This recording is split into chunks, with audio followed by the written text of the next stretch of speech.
Olá pessoal, tudo bem? Vamos iniciar mais uma aula de Direito do Trabalho 2 e nessa aula nós vamos falar sobre dois modos de representação dos direitos coletivos de trabalho de duas instituições que não fazem parte da estrutura sindical brasileira. Estou fazendo menção, me refiro à Comissão de Conciliação Prévia, a CCP, prevista dos artigos 625-A a 625-H da CLT, e também da Comissão de Entendimento Direto, essa introduzida com a reforma trabalhista e prevista do artigo 510-A a 510-E também da CLT. Essas comissões, elas têm o intuito de representar, o objetivo delas é representar os trabalhadores e tentar desafogar o judiciário com as reclamações trabalhistas, promovendo o quê? Promovendo um entendimento direto entre trabalhadores e empregadores. Nós vamos começar falando da CCP, da Comissão de Conciliação Prévia, que, como eu disse, conta com previsão do artigo 625-A ao 625-H da CLT, ok? Bom, essa comissão, pessoal, ela foi instituída no ano de 2000 por meio da Lei 9.958. Essa lei introduziu o título 6A na CLT, denominado das Comissões de Conciliação Prévia. Qual foi a intenção do legislador ao criar essa comissão? Como eu também disse, desafogar o judiciário, buscando reduzir os conflitos trabalhistas por meio dessas comissões, já que elas representam uma forma de composição, de resolução extrajudicial de algum conflito trabalhista. Elas tentam, o objetivo da CCP é tentar conciliar os conflitos individuais de trabalho, Então a CCP ela tenta, ali no âmbito da própria empresa, conciliar algum conflito individual que possa existir. A constituição da Comissão Prévia de Conciliação ela é facultativa, não há nenhuma obrigatoriedade para que exista uma CCP dentro das empresas. Ela é facultativa. Entretanto, havendo uma CCP, é importante que a gente diga que a sua formação deve ser paritária, a sua composição deve ser paritária. Nós devemos ter a mesma quantidade de membros representantes dos empregados e dos empregadores. Então, exemplo, se vamos ter 4 membros na CCP, 2 devem representar os trabalhadores e 2 os empregadores, ok? Bom, conforme previsto no artigo 625-A da CLT. Onde elas atuam? Qual é o âmbito de atuação dessas CCPs? Bom, elas atuam no próprio âmbito da empresa, num grupo de empresas. A gente pode ter uma CCP atuando num grupo de empresas e até mesmo entre sindicatos. Nós podemos ter as CCPs atuando no sindicato representante da categoria profissional, como está disposto lá no 625-A, em seu parágrafo único, ok? A quantidade de membros, de titulares, nós temos membros titulares e suplentes.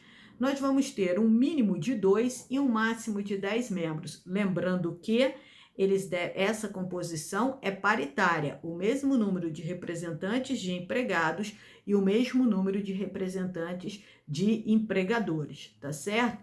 Bom, a metade desses membros, como a gente disse, são indicados pela empresa, tá certo? E a outra metade, quem indica são os empregados. Como que os empregados fazem essa indicação dos membros que irão representá-los junto à CCP? Através da votação por voto secreto, tá? E quem vai fiscalizar essa votação é o sindicato da categoria profissional, o sindicato dos empregados, tá certo? O número de suplentes, pessoal, será exatamente igual ao número de representantes titulares. Qual é o mandato desse pessoal da CCP? É o mandato de 1 ano, ok? Então, eles têm um mandato de 1 ano e é permitida uma recondução. Então, eles podem se candidatar a uma reeleição somente. Nós temos, né, as CCPs, como dito, podemos ter CCPs no âmbito sindical, ou seja, podemos ter CCPs no sindicato da categoria profissional, como está disposto no 625B da CLT, que diz que a comissão instituída no âmbito do sindicato terá a sua constituição e normas de funcionamento definidas em convenção ou acordo coletivo. É muito importante a gente destacar essa parte final do 625C, onde está dito que definidas em convenção ou acordo coletivo. Quer dizer que as normas prescritas aqui na CLT, elas não se aplicam, tá certo, às comissões instituídas no âmbito sindical. Então, as regras para as CCPs em âmbito sindical serão definidas em acordo ou convenção coletiva por força do disposto no artigo 625B, lá no finalzinho, 625C, perdão, lá no finalzinho do artigo, tá?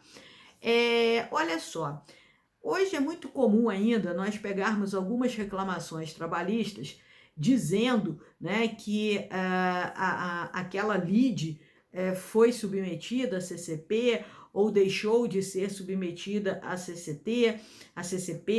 O que acontece, pessoal? Se nós formos ler a literalidade do artigo 625D da CLT, esse artigo nos remete à ideia da obrigatoriedade de submissão da lide à CCP antes de uma propositura de uma reclamação trabalhista, como se a submissão à CCP, evidentemente nas empresas em que haja uma CCP instituída, seria obrigatório, seria como um requisito para uma reclamação trabalhista, né? Quase que um pressuposto para a ação trabalhista.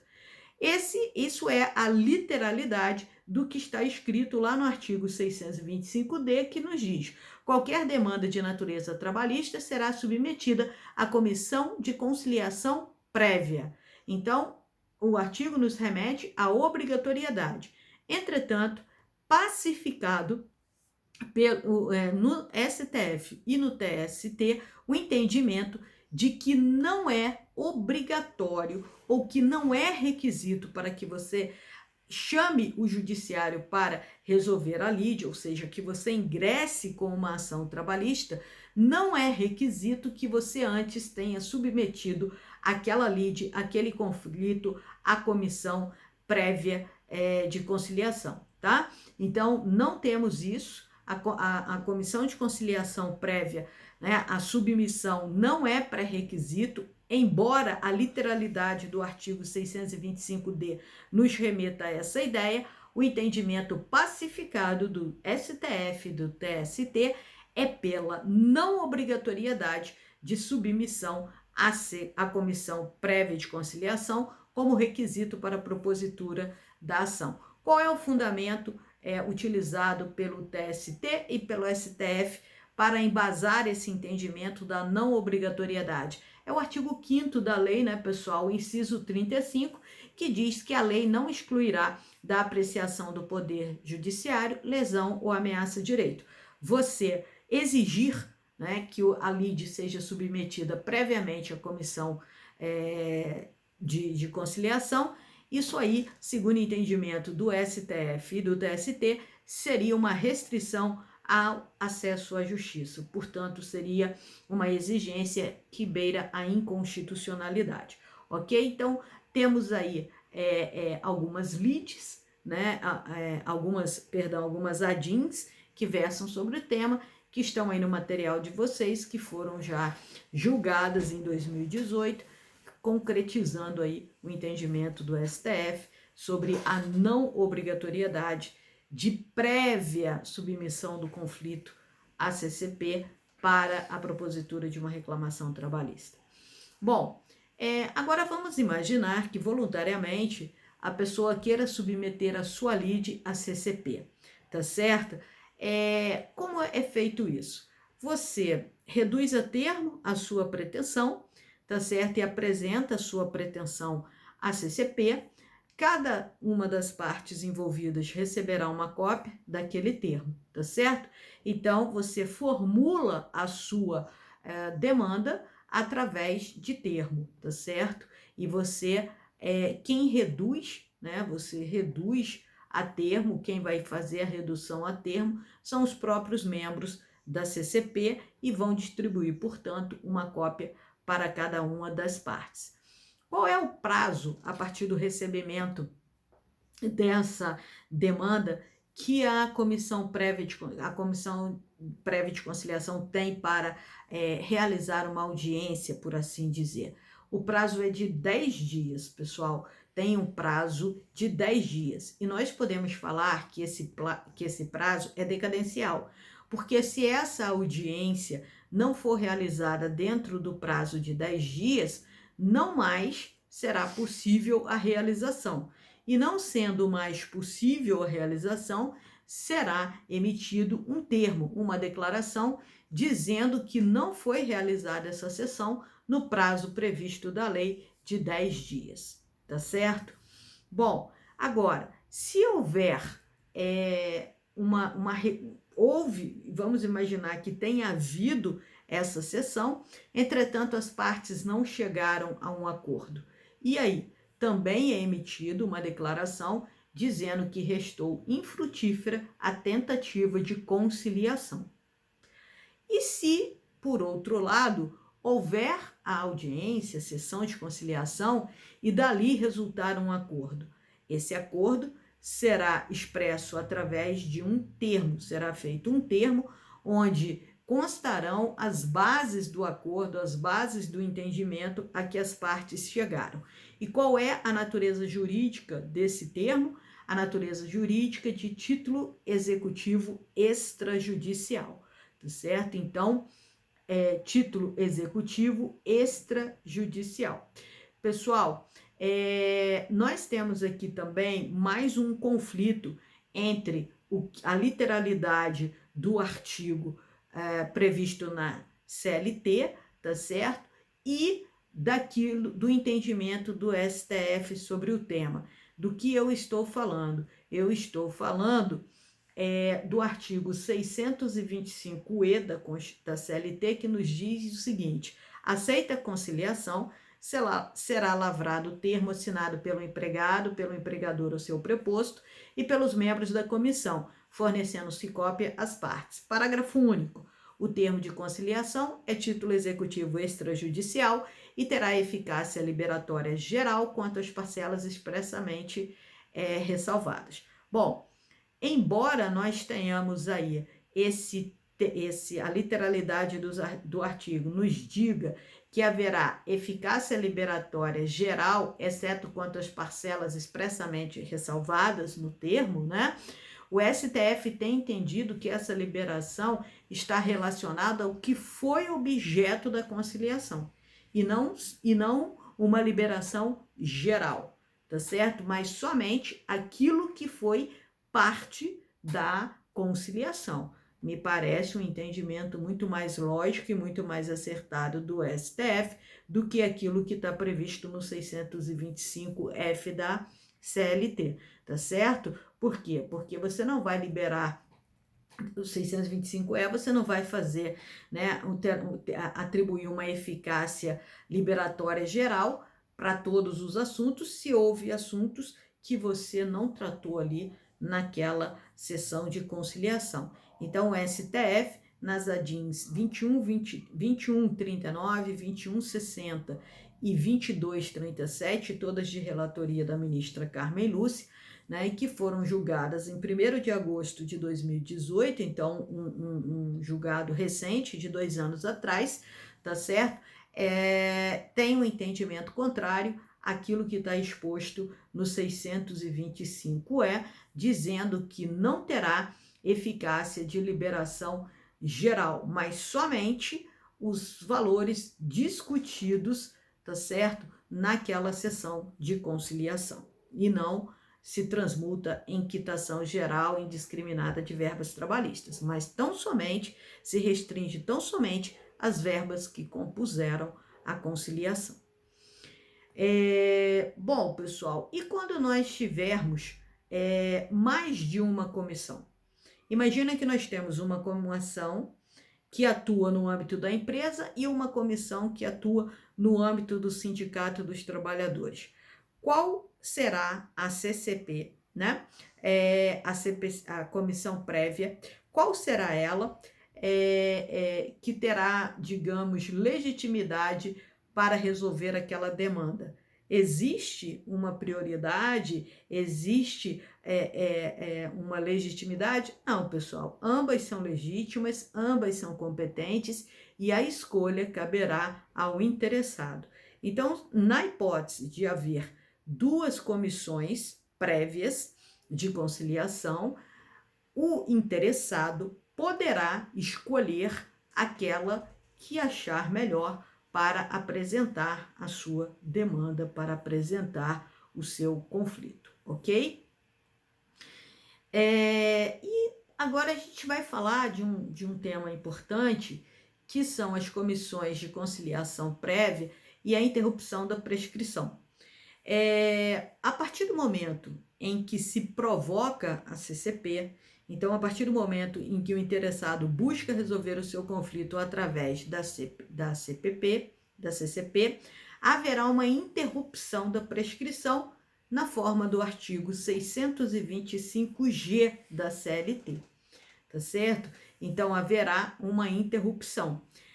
Se a conciliação lá na CCP não lograr êxito, né, ou se por um acaso também não houver a realização da sessão dentro daquele prazo de 10 dias, né, o prazo volta a correr de onde parou. Então, o prazo volta a correr, né? Não se trata aí de uma... o prazo volta a correr normalmente, ok? O artigo 600, eu falei, né? Não haverá interrupção, haverá suspensão, então o prazo volta a correr de onde parou. Não há uma renovação de prazo, porque não se trata de uma hipótese de interrupção, mas sim de suspensão do prazo prescricional. Ok, pessoal? Bom, e quando um trabalhador, né, nós sabemos que a CCP ela é composta por membros indicados pelos trabalhadores e por membros indicados pelos empregadores. Os membros representantes dos trabalhadores, aqueles que integram a CCP, eles têm o seu contrato suspenso ou eles têm o seu contrato interrompido? Na verdade, trata-se de uma interrupção. Então, ele vai, quando estiver à disposição da comissão, ele não trabalha, porém recebe o seu salário. Então, nós temos a hipótese de interrupção do contrato de trabalho, na forma do 625B, parágrafo 2º, ok, pessoal? É assegurado alguma garantia de emprego, alguma estabilidade provisória aos membros da comissão prévia de conciliação? Sim, pessoal, é assegurado, né? O empregado da CCP, ele tem garantia provisória de emprego, né? Fica sendo vedada a dispensa dos representantes dos empregados, titulares e os suplentes, ambos, tá? Até um ano após o fim do mandato, salvo se cometer falta grave. Então, eles têm a estabilidade, eles têm a garantia provisória de trabalho, garantia essa de até um ano após o término do mandato. Poderão ser mandados embora caso cometam falta grave. Bom, sobre a CCP, a Comissão de Conciliação Prévia, essas são as anotações mais importantes. Eu vou gravar um próximo vídeo para falar da Comissão de Entendimento Direto que foi introduzida pela reforma trabalhista. Não fica aí Não saia daí que eu já volto. Até já!